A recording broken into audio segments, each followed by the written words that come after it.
Ultraman Teo episode 1 does a really good job of conveying Ibuki's loneliness, and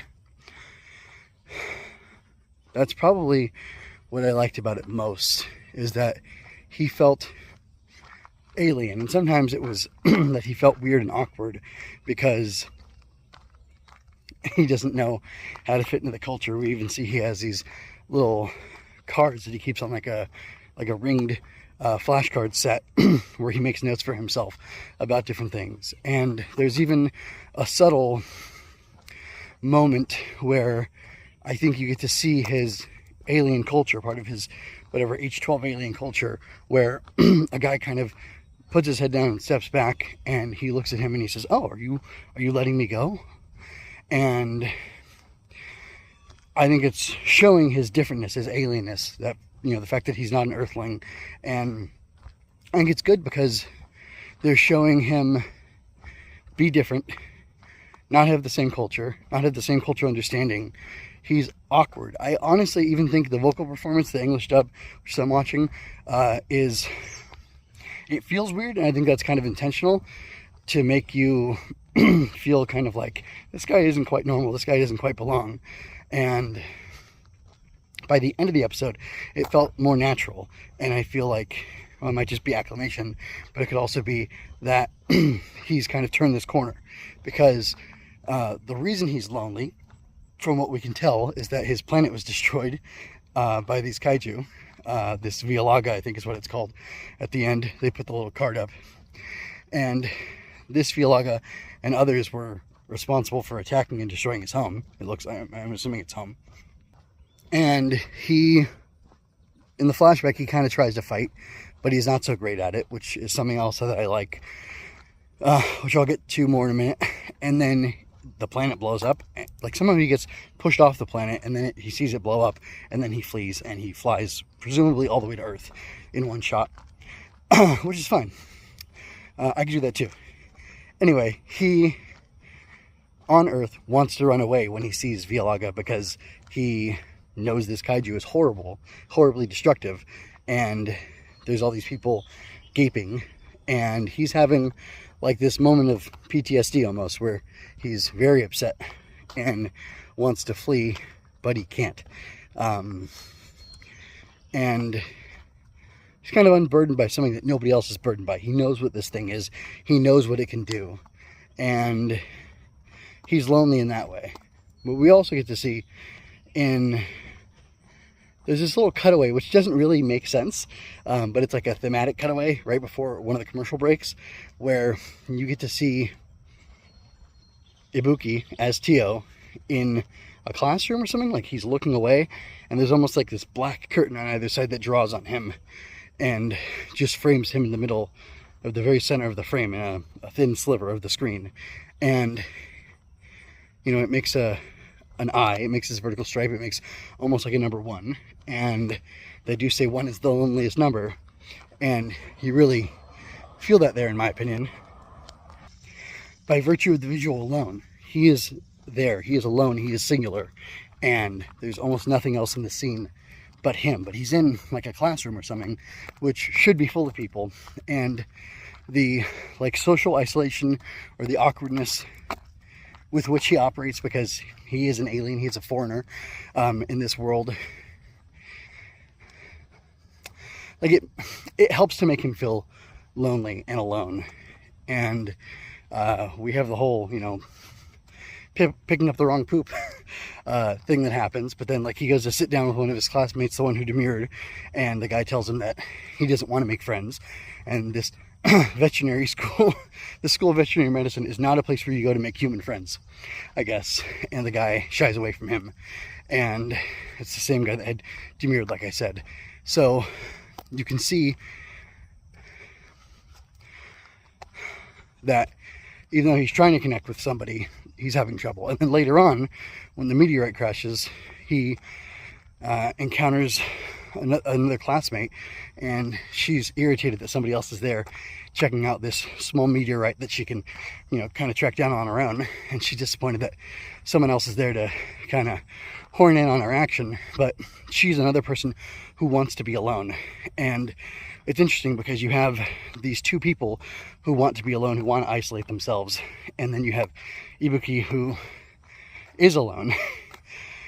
He's the last of his planet, he's the last of his kind, probably, and he's a stranger in a strange land, and he doesn't want to have to be isolated and alone, and yet he's with people who aren't strangers, who are in their home, and they're isolating themselves. And I think that's a really interesting, really powerful perspective that's being shown, and I don't know if that's has anything to do with the theme of the show or not.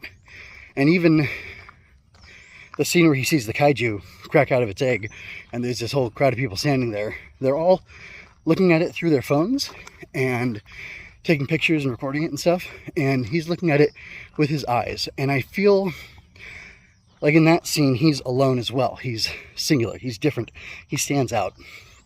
And I feel like it's not necessarily a Luddite or anti-technology thing, or you should get off your phones, get off your screens kind of idea being conveyed there. But it is interesting because he is obviously not on his phone. He's surrounded by people holding up their phones. You can see it in the frame, and he really sees what's going on. He sees the danger. He's aware and awake to what's going on, and these other people aren't. And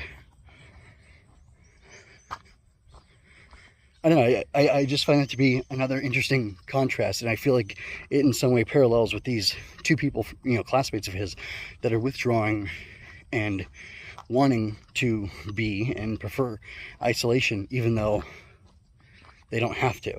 And I feel like something that's going to happen here is we're going to see Ibuki find belonging and find connection and find people who he can be part of. I mean, in the preview for the next episode, he's joining this club already, so that's a form of connection too. It's a form of belonging, and I think that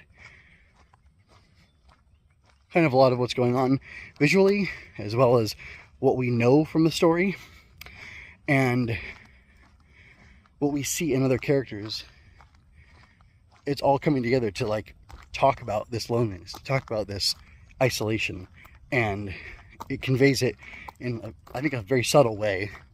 But that singularity leaves this big impression on me, and I find that really interesting, really compelling. Speaking of isolation, here's a lone deer just walking on around. Getting back on track though, because this is a tokusatsu project, because this is a Henshin hero story, there has to be the fight, there has to be the conflict. And I think this theme and this idea of loneliness and singularity being a potential state, but not being an ideal state, is kind of brought all together after we have the comedic representations of Ibuki's isolation, and then after the first break we see him at night where he's watching the stars, where his home was, and we see him reflecting very seriously. The tone is different. Obviously it's darker, literally because it's nighttime, but also the framing of shots, there's a little more shadow, and he seems more serious and less kind of goofy. Also, it's a silent scene, so the voice acting isn't throwing me off there at all. And in that scene, he kind of is thinking about and mourning the destruction of his home. And then, obviously he's alone because of that. And then the kid comes back from the beginning with the dog, and he's collapsed, and Ibuki goes to save him. But he wanted to run away when he first saw the kaiju, and he was running away until he heard the dog barking, and he realized, I know that dog's bark, which is funny. I wonder if that's a feature of him being an alien. He uniquely has the register of that specific dog's bark. He's like, oh yeah, of course I know that dog. If he heard 100 dogs, he could know all the different barks. That would be kind of interesting, but it's a side tangent. But then he goes, and he stands there alone, and with his arms out, lets his self be destroyed as he's protecting this child. And when that happens, when he has the courage to stand alone on purpose, to stand against the impossible odds of this kaiju, which is massive compared to him, and try, even if it's a gesture more than anything to help this other person, that's when his device activates, and that's when he's able to transform and find the strength to defeat this kaiju. And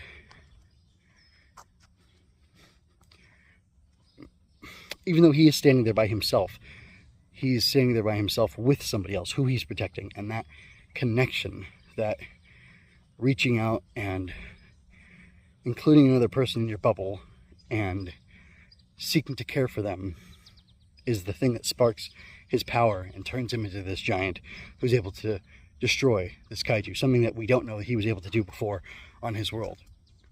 Not that he was isolated and alone on his world necessarily, but maybe he happened to be there. He happened to be like the people who are pulling away, his classmates who are pulling away from human connection, from connection to others. Maybe he just happened to be on a planet full of his people, and not until he lost that was he able to have the opportunity to really forge and, consciously connect another person in a meaningful way, which then sparked his power for him to be able to do this. That's kind of what I'm seeing. Also, the fact that it's Teo, which is a derivative of Theo, which is Greek for God, and he takes the classic, cross-like pose of the Ultraman, the T-pose, you could say. I find that interesting too, and I wonder how much of that is conscious or subconscious. Given that Subaru was Catholic, and there's definitely something, I think, there from the original Ultraman. I think there's something important and resonant there that it would be silly to deny. Anyway, I felt it very interesting, very cool, very meaningful, and I'm looking forward to the rest of the show. I want to know what you think about it. Do you pick up on any of the loneliness stuff I was picking up on, or do you not see it at all? And what was your favorite part of the episode? I'd be curious to hear.